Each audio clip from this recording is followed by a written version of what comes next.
Memorandum from God to you. Take counsel. I hear your cry. It passes through the darkness, filters through the clouds, mingles with starlight, and finds its way to my heart on the path of a sunbeam. I have anguished over the cry of a hare choked in the noose of a snare, a sparrow tumbled from the nest of its mother, a child thrashing helplessly in a pond, and a son shedding his blood on a cross. Know that I hear you also. Be at peace. Be calm. I bring thee relief for your sorrow, for I know its cause and its cure. You weep for all your childhood dreams that have vanished with the years.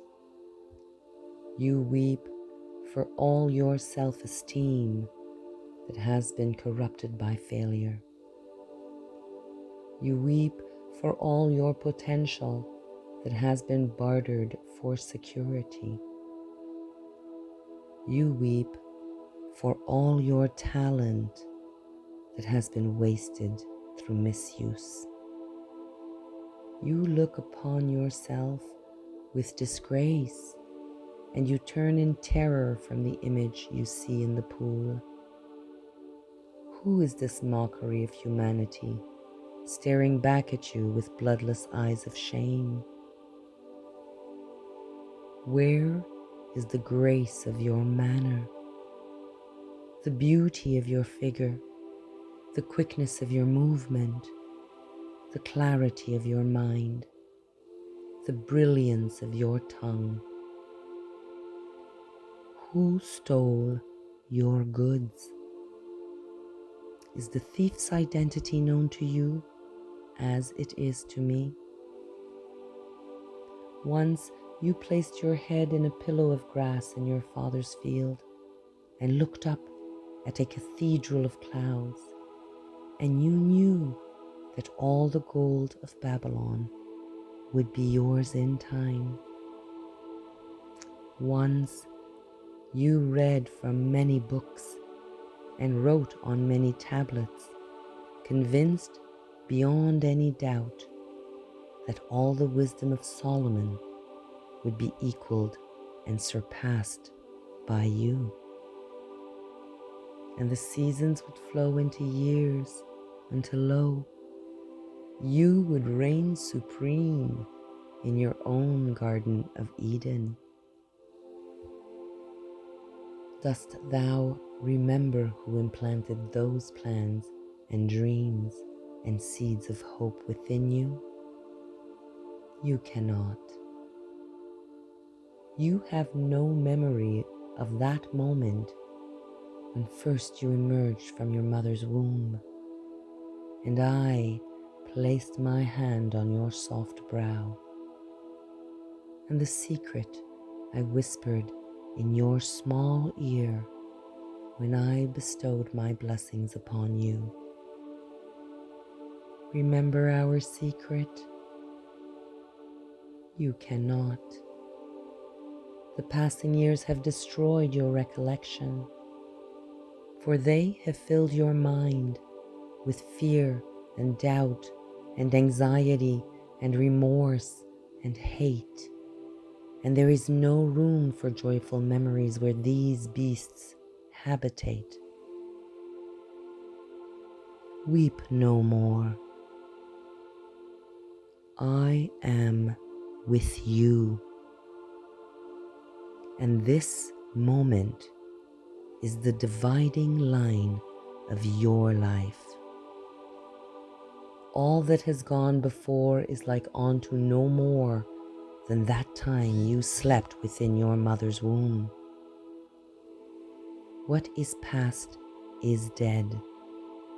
Let the dead bury the dead. This day you return from the living dead. This day, like unto Elijah with the widow's son, I stretch myself upon thee 3 times, and you live again. This day, like unto Elisha with the Shunammite's son, I put my mouth upon your mouth, and my eyes upon your eyes, and my hands upon your hands, and your flesh is warm again. This day, like unto Jesus at the tomb of Lazarus, I command you to come forth, and you will walk from your cave of doom to begin a new life. This is your birthday. This is your new date of birth. Your first life, like unto a play of the theater, was only a rehearsal. This time the curtain is up. This time the world watches and waits to applaud. This time you will not fail. Light your candles, share your cake, pour the wine. You have been reborn. Like a butterfly from its chrysalis, you will fly. Fly as high as you wish, and neither the wasps nor the dragonflies nor the mantids of mankind shall obstruct your mission or your search for the true riches of life. Feel my hand upon thy head. Attend to my wisdom. Let me share with you again the secret you heard at your birth and forgot. You are my greatest miracle. You are the greatest miracle in the world. Those were the first words you ever heard. Then you cried. They all cry. You did not believe me then, and nothing has happened in the intervening years to correct your disbelief. For how could you be a miracle when you consider yourself a failure at the most menial of tasks? How can you be a miracle when you have little confidence in dealing with the most trivial of responsibilities? How can you be a miracle when you are shackled by debt and lie awake in torment over whence will come tomorrow's bread? Enough. The milk that is spilled is sour. Yet, how many prophets, how many wise men, how many poets, how many artists, how many composers, how many scientists, how many philosophers and messengers have I sent with word of your divinity, your potential for godliness, and the secrets of achievement? How did you treat them? Still, I love you, and I am with you now. Through these words, to fulfill the prophet who announced that the Lord shall set his hand again the second time to recover the remnant of his people. I have set my hand again. This is the second time. You are my remnant. It is of no avail to ask. Haven't you known? Haven't you heard?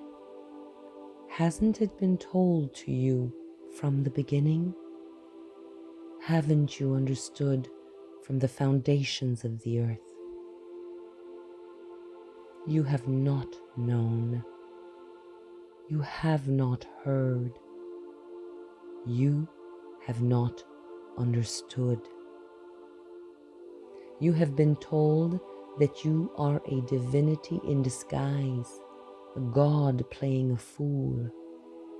You have been told that you, a piece of work, noble in reason, infinite in faculties, express and admirable in form, and moving like an angel in action, like a god in apprehension. You have been told that you are the salt of the earth. You were given the secret even of moving mountains, of performing the impossible. You believed no one. You burned your map to happiness. You abandoned your claim to peace of mind. You snuffed out the candles that had been placed along your destined path of glory. And then you stumbled, lost and frightened, in the darkness of futility and self-pity, until you fell into a hell of your own creation. Then you cried and beat your breast and cursed the luck that had befallen you. You refused to accept the consequences of your own petty thoughts and lazy deeds, and you searched for a scapegoat on which to blame your failure. How quickly you found one. You blamed me.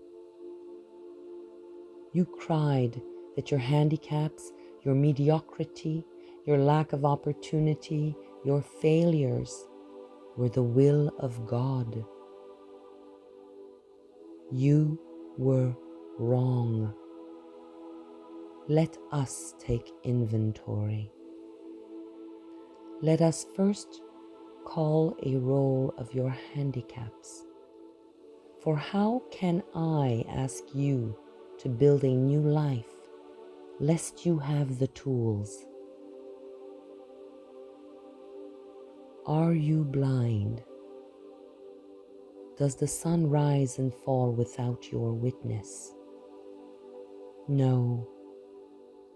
You can see, and the 100 million receptors I have placed in your eyes enable you to enjoy the magic of a leaf, a snowflake, a pond, an eagle, a child, a cloud, a star, a rose, a rainbow, and the look of love.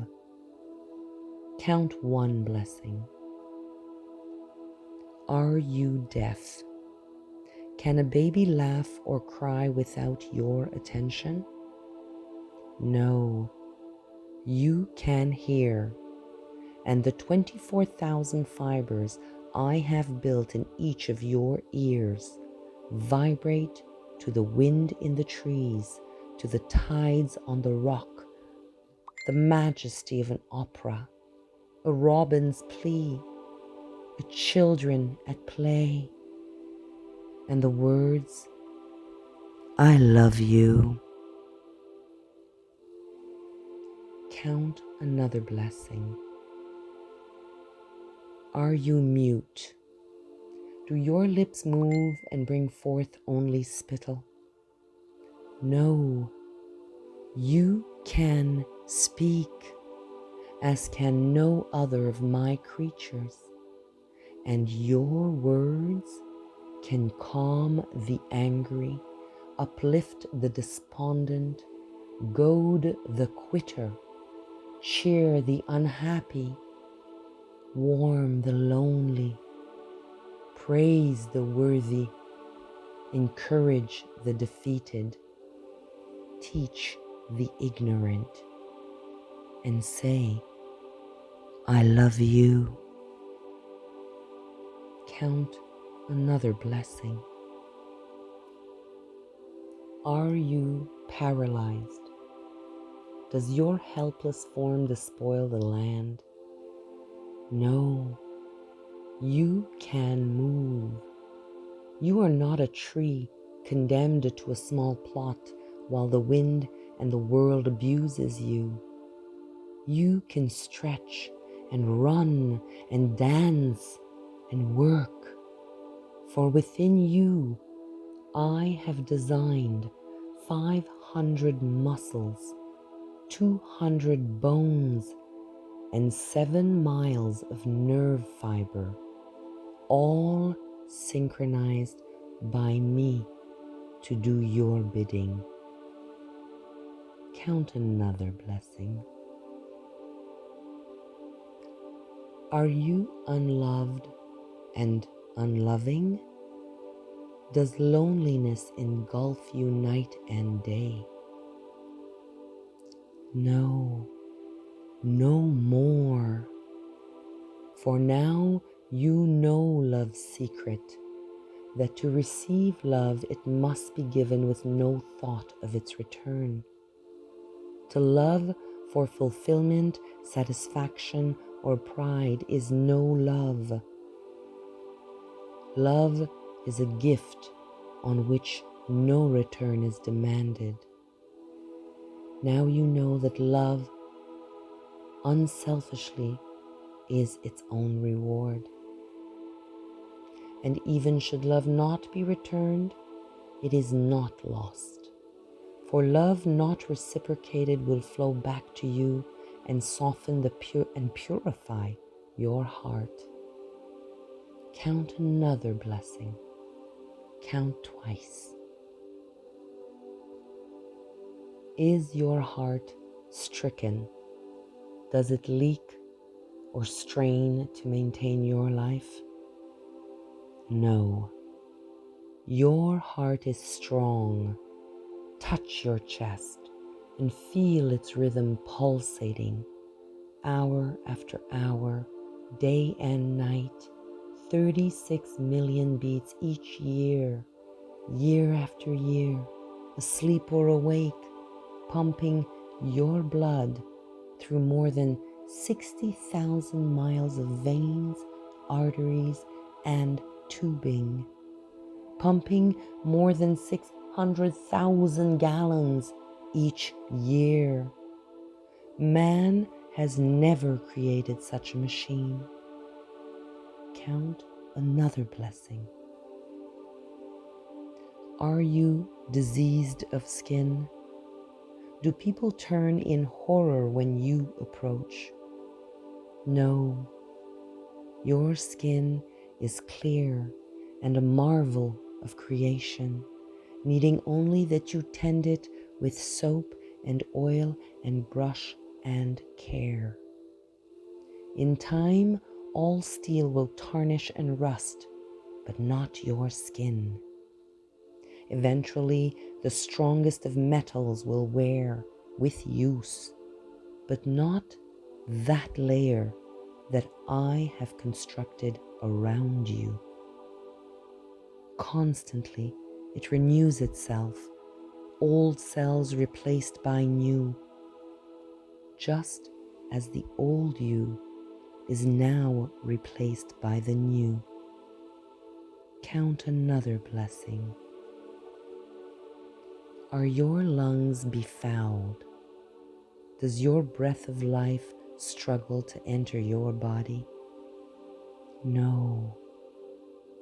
Your portholes to life support you even in the vilest of environment of your own making, and they labor always to filter life-giving oxygen through 600 million pockets of folded flesh, while they rid your body of gaseous wastes.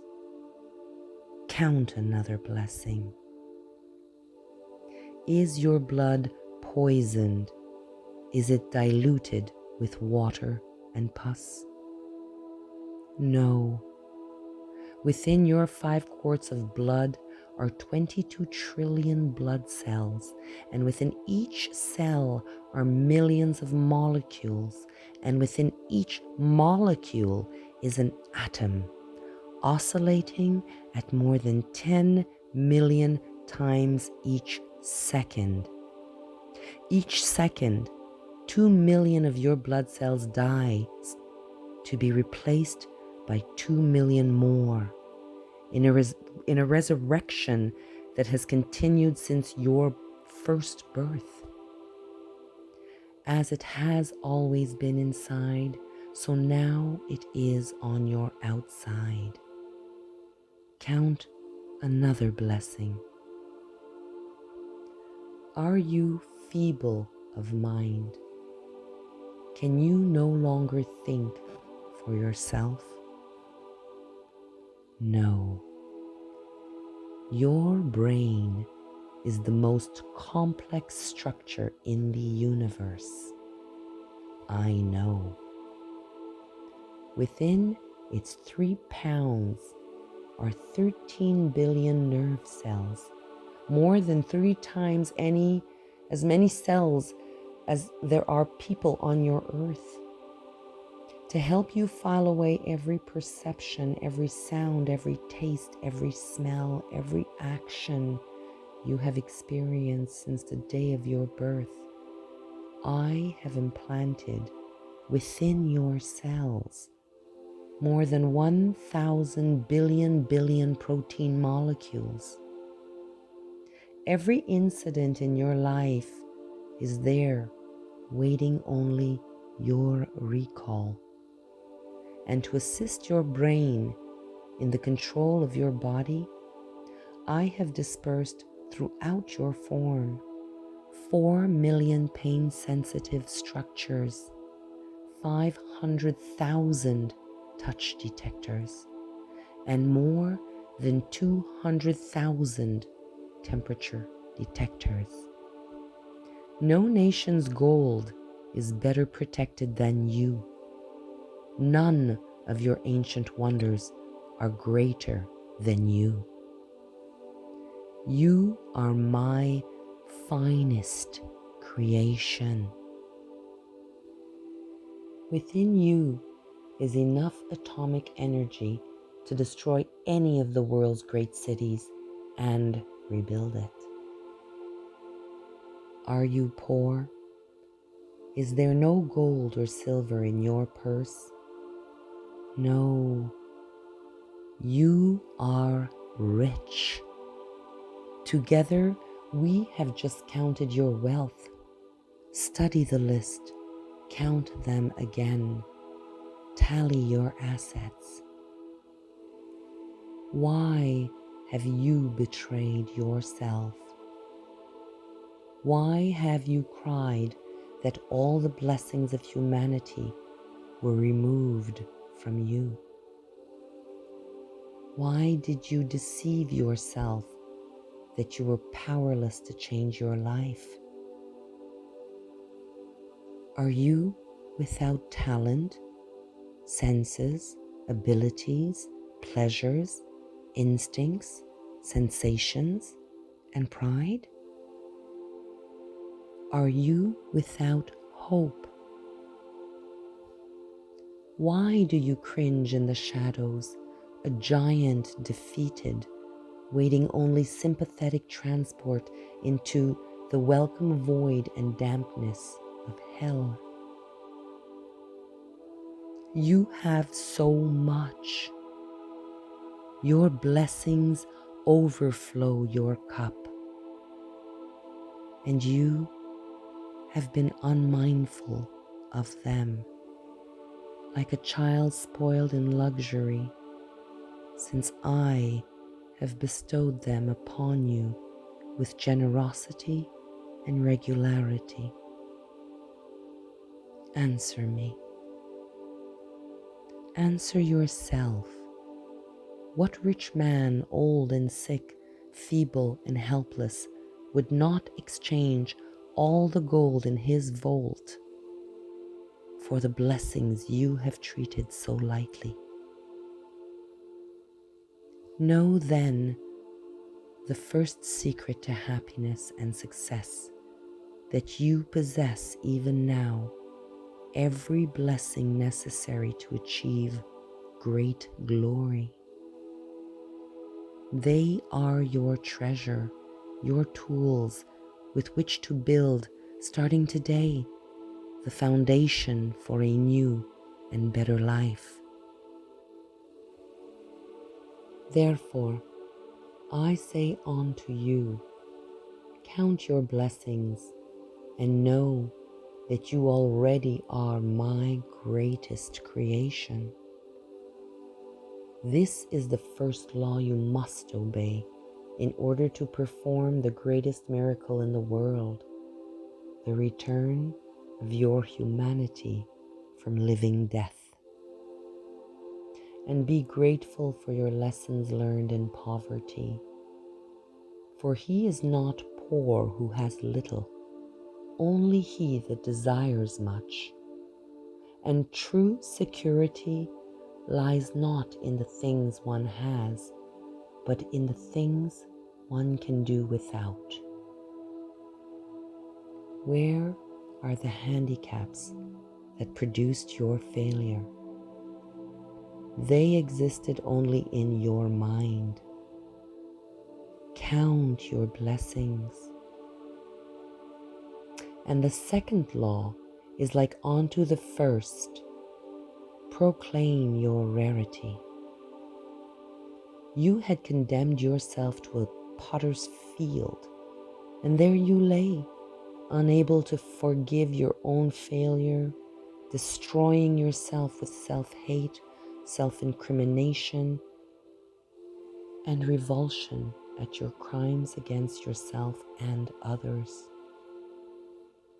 Are you not perplexed? Do you not wonder why I am able to forgive your failures, your transgressions, your pitiful demeanor, when you cannot forgive yourself? I address you now for 3 reasons. You need me.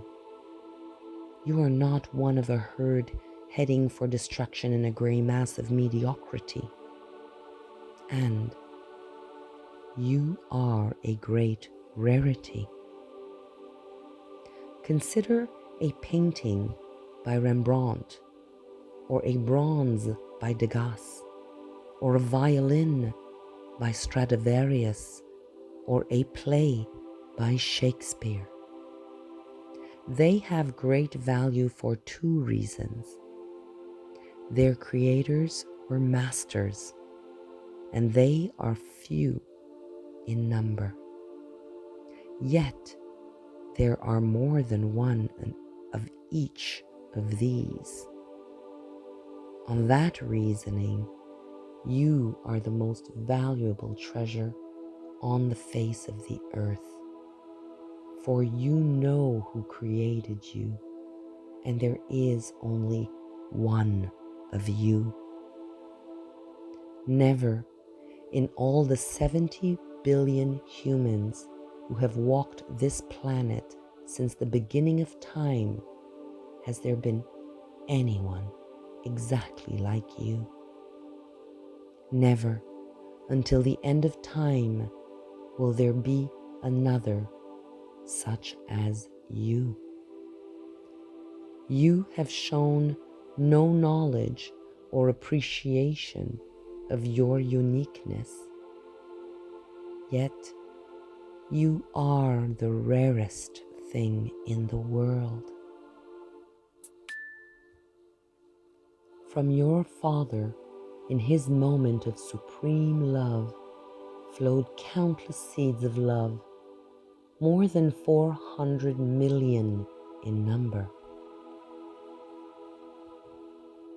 All of them, as they swam within your mother, gave up the ghost and died.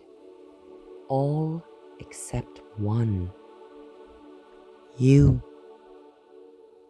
You alone perceived and persevered within the loving warmth of your mother's body, searching for your other half, a single cell from your mother, so small that 2 million would be necessary to fill an acorn shell.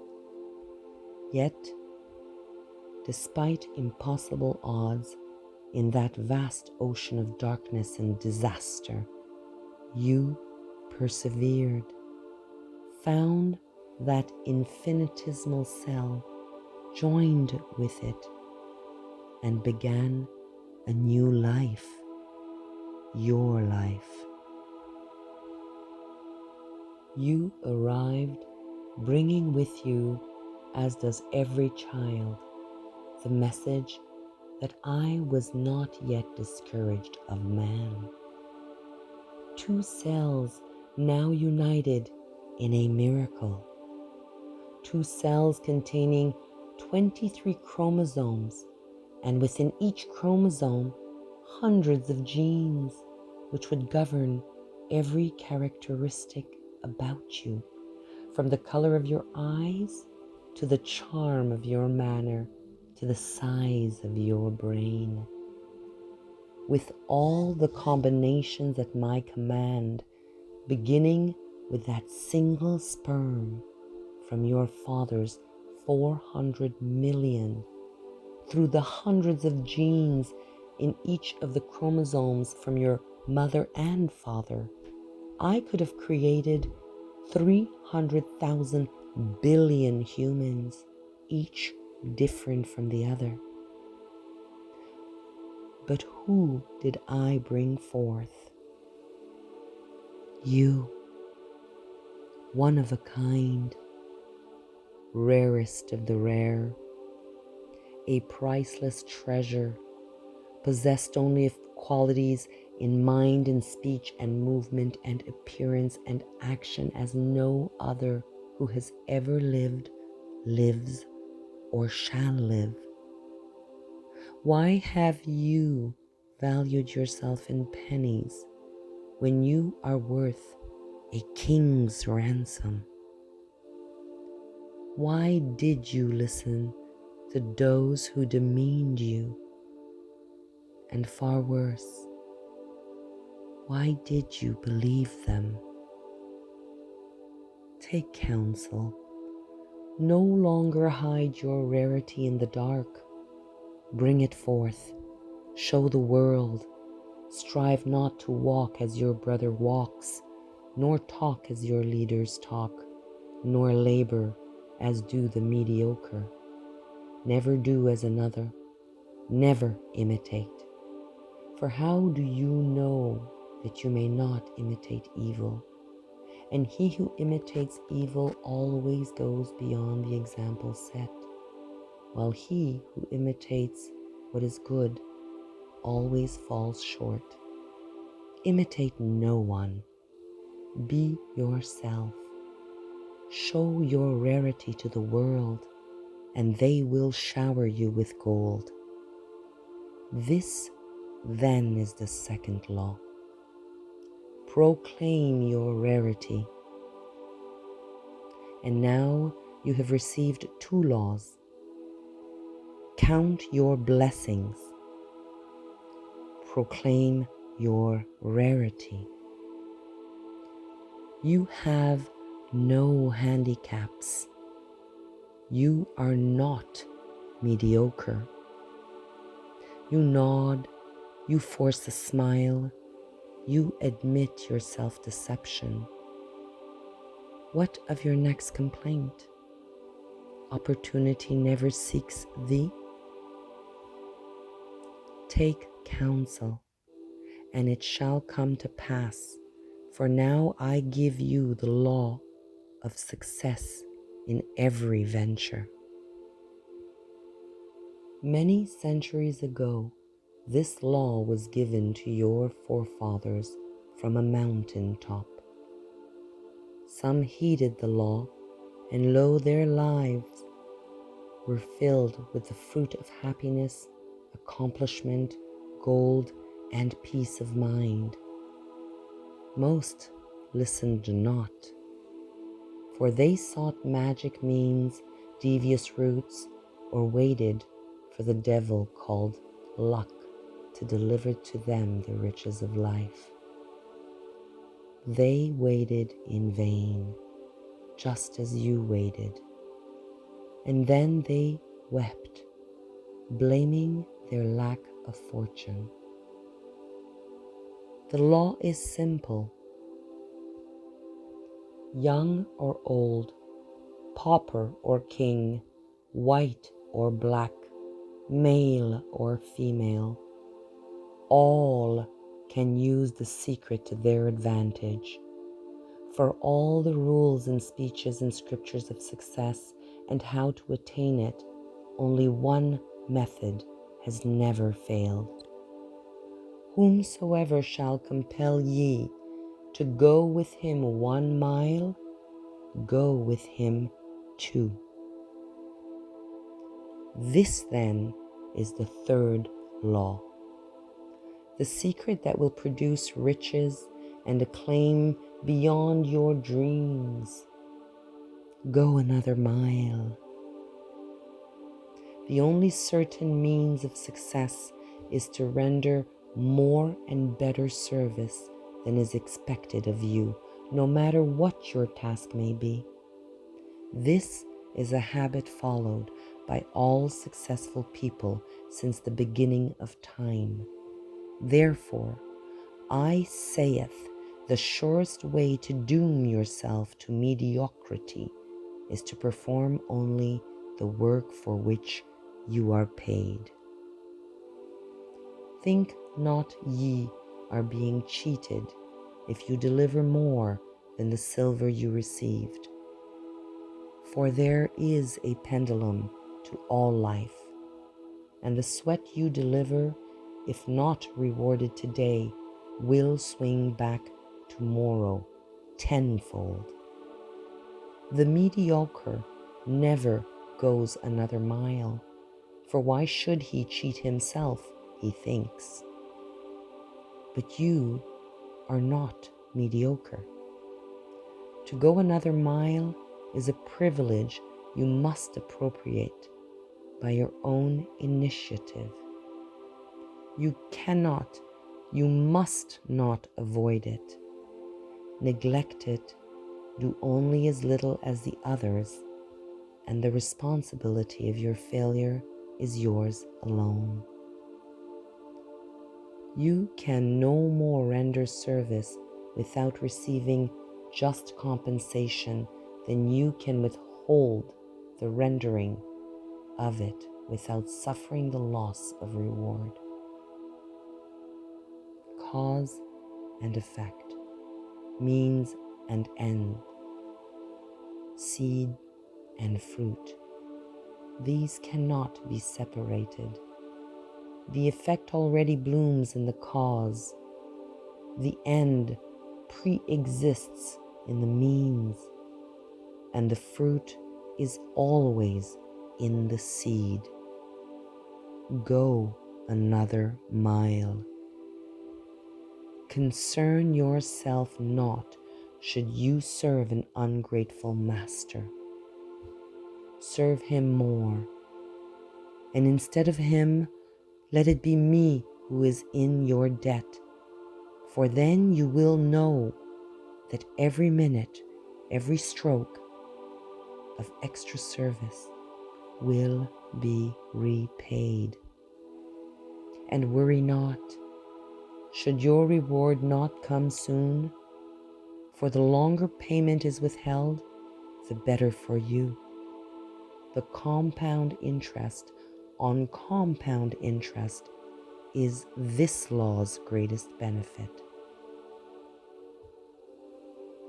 You cannot command success. You can only deserve it.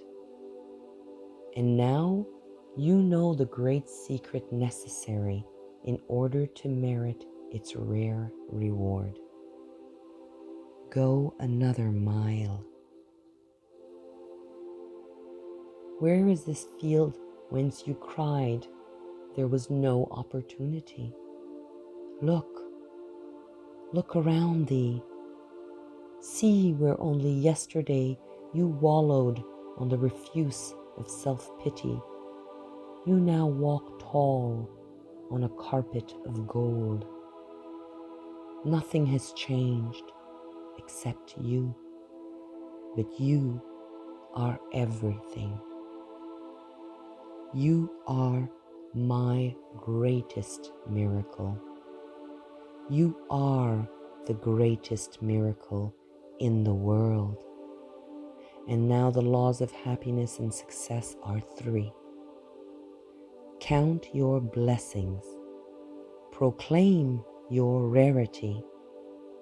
Go another mile. Be patient with your progress.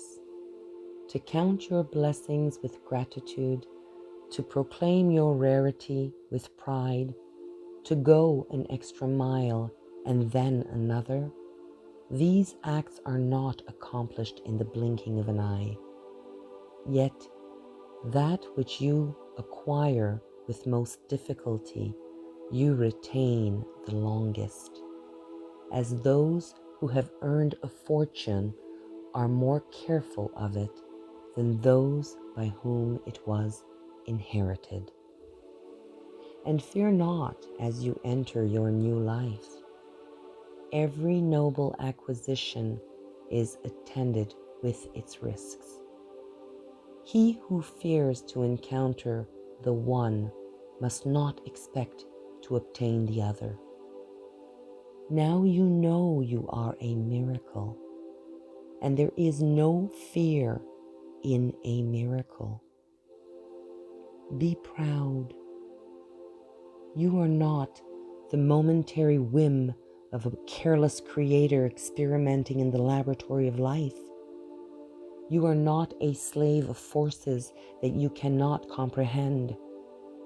You are a free manifestation of no force but mine, of no love but mine. You were made with a purpose. Feel my hand, hear my words. You need me, and I need you. We have a world to rebuild, and if it requireth a miracle, what is that to us? We are both miracles, and now we have each other. Never have I lost faith in you since that day when I first spun you from a giant wave and tossed you helplessly on the sands. As you measure time that was more than 500 million years ago, there were many models, many shapes, many sizes before I reached perfection in you. More than 30,000 years ago. I have made no further effort to improve on you in all these years. For how could one improve on a miracle? You were a marvel to behold, and I was pleased. I gave you this world and dominion over it.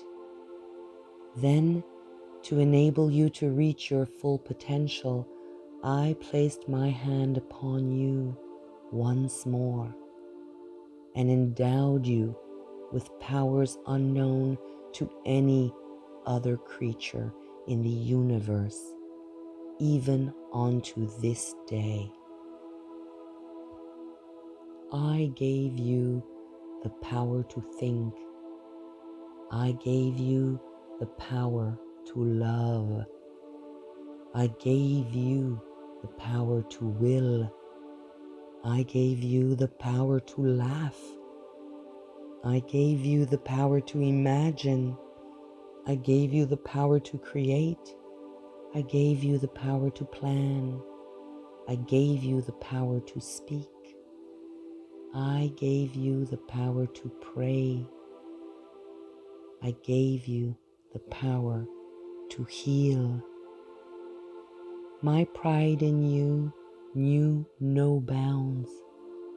You were my ultimate creation, my greatest miracle, a complete living being, one who can adjust to any climate, any hardship, any challenge, one who can manage his own destiny without any interference from me, one who can translate a sensation or perception not by instinct, but by thought and deliberation into whatever action is best for himself and all humanity. Thus, we come to the fourth law of success and happiness. For I gave you one more power, a power so great that not even my angels possess it. I gave you the power to choose. With this gift, I placed you even above my angels. For angels are not free to choose sin. I gave you complete control over your destiny. I told you to determine for yourself your own nature in accordance with your own free will. Neither heavenly nor earthly in nature, you were free to fashion yourself in whatever form you preferred. You had the power to choose to degenerate into the lowest forms of life. But you also had the power, out of your soul's judgment, to be reborn into the higher forms, which are divine. I have never withdrawn your great power, the power to choose. What have you done with this tremendous force? Look at yourself. Think of the choices you have made in your life and recall now those bitter moments when you would fall to your knees if only you had the opportunity to choose again. What is past is past. And now you know the fourth great law of happiness and success. Use wisely your power of choice. Choose to love rather than hate. Choose to laugh rather than cry. Choose to create rather than destroy. Choose to persevere rather than quit. Choose to praise rather than gossip. Choose to heal rather than wound.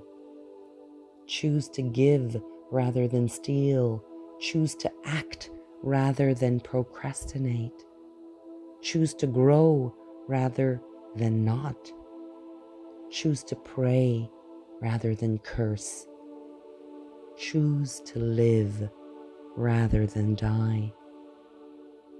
Now you know that your misfortunes were not my will, for all power was invested in you, and the accumulation of deeds and thoughts which placed you on the refuse of humanity were your doing, not mine. My gifts of power were too large for your small nature. Now you have grown tall and wise, and the fruit of the land will be yours. You are more than a human being. You are a human becoming. You are capable of great wonders. Your potential is unlimited. Who else among my creatures has mastered fire? Who else among my creatures has conquered gravity, has pierced the heavens, has conquered disease and pestilence and droughts? Never demean yourself again. Never settle for the crumbs of life. Never hide your talents from this day hence. Remember the child who says, "When I am a big boy." But what is that? For the big boy says, "When I grow up." And then the grown-up, he says, "When I am wed." But to be wed, what is that after all? The thought then changes to, "When I retire." And then retirement comes, and he looks back over it, and somehow he has missed it all, and it is gone. Enjoy this day, today, and tomorrow, tomorrow. You have performed the greatest miracle in the world. You have returned from a living death. You will feel self-pity no more, and each new day will be a challenge and a joy. You have been born again, but just as before, you can choose failure and despair, or success and happiness. The choice is yours. The choice is exclusively yours. I can only watch as before, in pride or sorrow. Remember then the 4 laws of happiness and success. Count your blessings. Proclaim your rarity. Go another mile. Use wisely your power of choice. And one more, to fulfill the other 4, do all things with love. Love for yourself, love for all others, and love for me. Wipe away your tears. Reach out, grab my hand, and stand straight. Let me cut the grave cloths that have bound you. This day you have been notified. You are the greatest miracle in the world. I love you. From the book, The Greatest Miracle in the World by Mandino.